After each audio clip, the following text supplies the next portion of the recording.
Well, you're getting a late report today because I finally had a nice long nap after 2 nights of very late nights, very early mornings, and really just a couple of hours of sleep each night, covering those rounds of storms that came through. The good news is, I think we're done with that pattern, and we have more storms in the forecast, but we'll get a bit of a break. Today, we should see maybe a couple of showers and thunderstorms pop up. We've already got one over southern Ellis County here, maybe just north of Blooming Grove there in Navarro County. That should really be most of what we see. We could see a few thunderstorms pop up. Could be a little bit loud, could bring some brief heavy rain, some gusty winds, that kind of thing, but not looking at anything severe. Really your garden variety afternoon summer thunderstorms, just enough to get you to go inside and disrupt your afternoon plans, and then by the time you get packed up and go in, it's over. You go right on back outside, that sort of thing. That's basically what we're looking at. Mid 80s, low to mid 80s across our area this afternoon, kind of where we're topping out. And then overnight tonight, we're kind of in the low to mid 60s. So pretty standard for this time of year.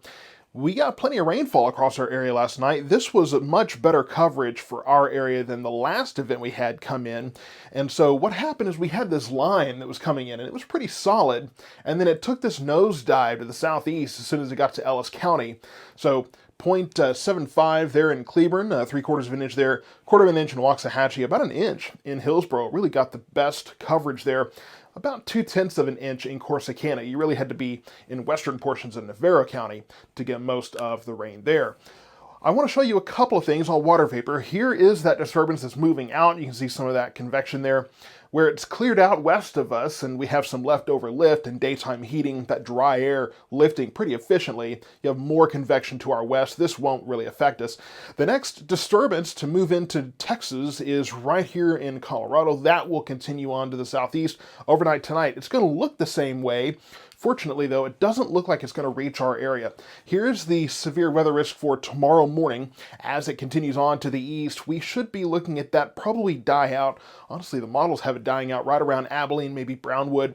And then by the time it gets here, could be a drop of rain or two, but really nothing for our area. So we'll finally get a break from those storms. So here was that 40% chance of showers and thunderstorms this morning, and again, this afternoon we could see 1 or 2 showers across our area, really not expecting much. Tomorrow, a 20% chance in the morning. Again, most of this should miss our area, but I have that there just in case our western counties, particularly Johnson County, gets maybe a stray shower or thunderstorm or 2 out of it, but really, it does look like it's going to fall apart pretty quickly across our area. We clear out for the weekend. We're in the mid 80s, and temperatures overnight pretty much stay in the mid 60s throughout the forecast period. Then we get into next week, and we're warming up mid to upper 60s for the lows. Then we get into the mid to upper 80s for Monday, Memorial Day, and another chance of rain coming in for Monday and Tuesday. Now, I will say this doesn't look like the same kind of pattern. So fortunately, I think we are not going to get into another one of these 3 or 4 days of overnight storms. But we'll keep an eye on that. We're still several days out. We could see some changes there. I'll be bringing more updates on that. But for now, pretty garden variety weather for late May. Mid to upper 80s for our, mid to upper 60s, I would say, for our lows. Mid 80s for the highs. Pretty standard.